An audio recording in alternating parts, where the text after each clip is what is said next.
तर आमचे A1 आहे, A2 आहे, याच्यामध्ये असे क्वालिटीज आहेत, अगदी आईच्या दुधापेक्षा चांगलं आहे, हे ॲब्सोल्युटली मिसलिडिंग आहे. अशा कोणत्याही प्रकारचा क्लेम दूध किंवा दूध प्रॉडक्ट्सवाल्यांना करता येणार नाही.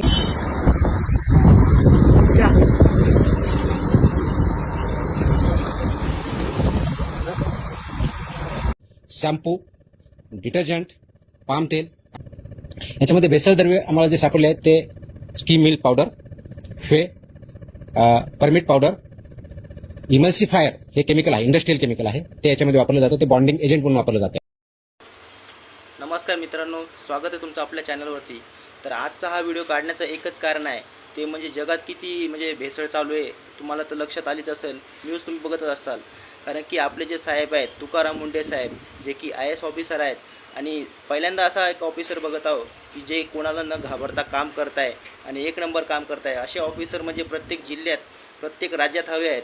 असे नेत्यांची काय गरज नाही आपल्याला, अशा आपल्याला अधिकाऱ्याची गरज आहे. आणि या अधिकाऱ्याने आज असं एक काम करून दाखवलेलं आहे की जे आपण सर्वच लहान्यापासून तर म्हाताऱ्या माणसापर्यंत सर्वच जण यूज करतो घरामध्ये आपण दूध, तर त्या दुधामध्ये सुद्धा खूप जण असे भेसळ करू राहिले, त्याच्यामध्ये शॅम्पू टाकू राहिले, त्याच्यामध्ये युरिया टाकू राहिले. पण अशा लोकांना आळा घालण्यासाठीच हे तुकाराम मुंढे साहेब आलेले आहेत. तर सर्वांनी लक्षात ठेवा, आता असल्या प्रकारचे भेसळयुक्त पदार्थ चालणार नाहीत. आणि भेसळ आजपासूनच नाही, खूप वर्षापासून चालू आहे. जेव्हा आम्ही संभाजीनगरमध्ये होतो, मी आणि फॅमिली सर्वजण, तेव्हासुद्धा अशाच प्रकारची भेसळ चालू होती दुधामध्ये. कारण की आम्ही बाहेरून दूध घ्यायचो, दूधवाला यायचा, दूध द्यायचा, अचानक दूधवाला चेंज झाला, तर असं व्हायला लागलं की त्या दुधामध्ये साय वेगळ्याच प्रकारची यायची, फेस वगैरे यायचा. पण आपण इग्नोर करतो, बा असेल काहीतरी दूध वेगळं, नाही का, पाणी वगैरे थोडंसं जास्त असेल. पण नंतर मग छातीमध्ये असं दुखायला लागलं, कफ झाल्यासारखं वाटत जाय.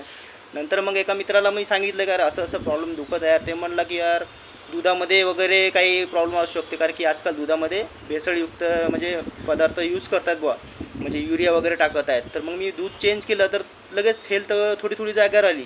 मग मी समजलं की दुधामध्ये काही ना काही प्रॉब्लेम होता. तर 10 वर्ष अगोदर, म्हणजे 10 वर्षापासून याच्यावर कोणी लक्ष दिलंच नाही. शेवटी आज तुकाराम मुंढे साहेबांनी लक्ष दिलं, तर आज कारवाई झाली. पुण्यामध्ये 30 लाख लिटर, कमी गोष्ट नाही, एका दिवसाचा साठा 30 लाख लिटर दूध हे विकायचे हे लोक. तर ते दोघं पकडले गेले. काही जण फरार आहेत, तर सगळ्यांना पकडायला पाहिजे. आणि असे दुधामध्ये मिक्स करून हे करून तुम्ही कुठे फेडणार हे पापं? लगेच तुमचं काही ना काही होणारच आहे, त्याला टाईम लागेल थोडासा. पण तुम्ही हे पाप असे करताना याची सगळं तुम्हाला देवसुद्धा देणारच आहे.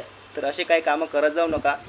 आणि हा व्हिडिओ बघा, हे आता समोर लावलेले आहे, या व्हिडिओमध्ये बघा तुम्ही कशा प्रकारे भेसळ मिक्स करतात, काय टाकतात. स्वतः तुकाराम मुंढे साहेब बोलत आहेत बघा याच्यामध्ये व्हिडिओमध्ये. व्हिडिओ आवडल्यास लाईक करा, चॅनलला सबस्क्राईब नसेल केलं सबस्क्राईब करा, आणि हा व्हिडिओ जास्तीत जास्त शेअर करा. आणि आपल्या आजूबाजूला चेक करत राहा की दुधामध्ये काही फरक दिसत आहे का, कशामध्ये फरक दिसत आहे का, लगेच चेंज करून टाका. अशा प्रकारचे दूध वगैरे काही विकत घेऊ नका, आणि आपल्या आरोग्याची काळजी घ्या. धन्यवाद. हा व्हिडिओ पूर्ण बघा, समोर जे व्हिडिओ लावलेले आहेत ते पूर्ण माहितीचे व्हिडिओ आहेत, पूर्ण बघा. लाईक, चॅनलवरती नसेल चॅनलला सबस्क्राईब करून घ्या. धन्यवाद.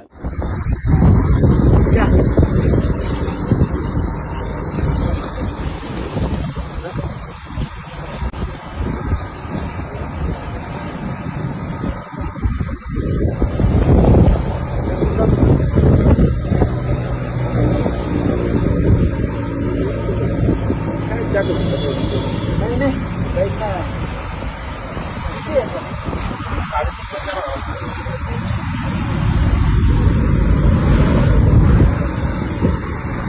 अरे याच्यात घे रे, याच्यात चाललं म्हणा बाहेर. तिथे कधी बघून नाही कामाला म्हटलं, पहिले आम्ही आधीच नसतो.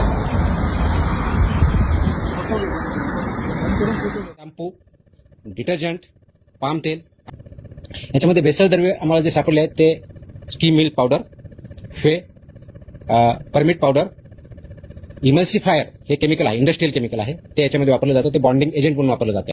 की म्हणजे ज्यावेळेस पाणी किंवा SMP हे टाकल्यानंतर ते बॉन्ड व्हा म्हणून त्यासाठी एक केमिकल, त्याला इमल्सिफायर म्हणतात, ते वापरलं जातं. शॅम्पू, डिटर्जंट, पाम तेल आणि इतर सर्व गोष्टी यामध्ये वापरल्या जातात. हे याचं एक रॅकेट आहे, याचा एक फॉर्म्युला तयार केलेला आहे. आता याचा फॉर्म्युला तयार करणारा व्यक्ती तोही आयडेंटिफाईड आहे, तोही अरेस्ट आहे. हे सगळं चालवणारा रॅकेट तोही आयडेंटिफाईड आहे, तोही अरेस्ट आहे. याचा मेजर केंद्र जे आत्ता सापडलेलं आहे ते मंचर पुणे जिल्ह्यामध्ये या ठिकाणी आहे. याचा स्रोत जो आहे तो मुख्य पुरवठादार जो आहे तो आहे मिस्टर सुशांत हिंगे. मिस्टर सुशांत हिंगे हा मंचरचा आहे. त्याचा सल्लागार जो आहे संदीप लोढा हा मंचरचा आहे. हा जो सल्लागार आहे ह्याचं फॉर्म्युलेशन करतो, किती प्रमाणात किती काय टाकलं की कशा पद्धतीचं ते दूध तयार होतं आणि मग ते दूध एक तर मिक्स केलं जातं किंवा ते नुसतं दूधच तयार करून ते डायरेक्टली वेगवेगळ्या डेअरी मार्फत किंवा डायरेक्टली किंवा चिलिंग सेंटर या ठिकाणी सुद्धा विकलं जातं. आता यांची तोंडी त्यांनी आम्हाला माहिती दिलेली की या दोघांची पार्टनरशिप फर्म आहे. रेकॉर्डवर अजून आम्हाला तसं आम्ही इन्व्हेस्टिगेट करत आहोत, पण ते पार्टनर्स आहेत हे त्याच्यातून सिद्ध झालेलं आहे.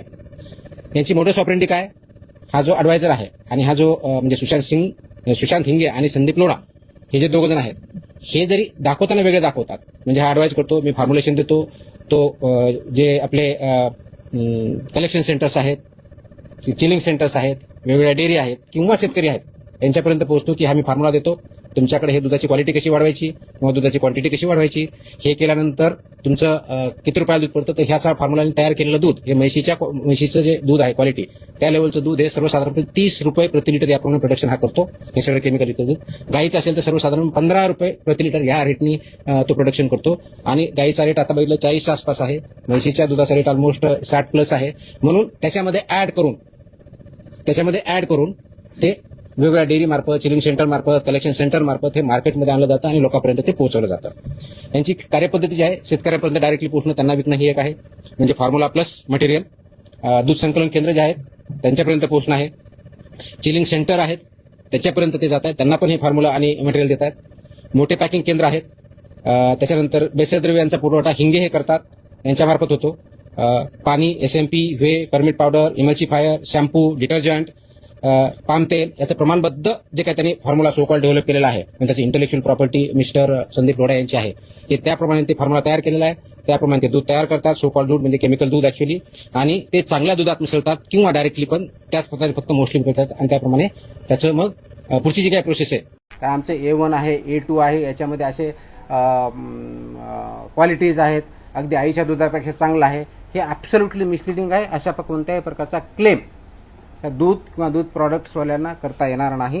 लेबलिंगच्या बाबतीत महत्त्वाची गोष्ट आहे, उत्पादनाचे नाव, त्याचा वर्ग, क्लास ऑफ मिल्क, परवाना किंवा नोंदणी क्रमांक, लागू असल्यात डेअरी प्रोडक्टचा लोगो असेल तो लोगो, घटकांची यादी, त्याच्यामध्ये कोणते कोणते घटक आहेत त्याची यादी, पोषणविषयक माहिती, nutritional information about the product or the food, म्हणजे मिल्क किंवा मिल्क प्रॉडक्ट जे असेल त्याच्याबद्दलची, हिरवे इथं चिन्ह आहे कारण हे डिफाईंडच व्हेजिटेरियन म्हणून, त्याच्यामुळे त्याला हिरवाच चिन्ह भेटेल, त्याला रेड कधी भेटणार नाही. बेस्ट बिफोर, एक्सपायरी किंवा यूज बाय हे दिनांक आणि मॅन्डेटरी व्यवस्थित पाहिजे, त्याच्यानंतरचं वापरायचं नाही. निव्वळ प्रमाण म्हणजे किती, नेट ज्याला म्हणू ते किती आहे, उत्पादक किंवा पॅकिंग करण्याचे नाव व संपूर्ण पत्ता हे मॅन्डेटरी आहे.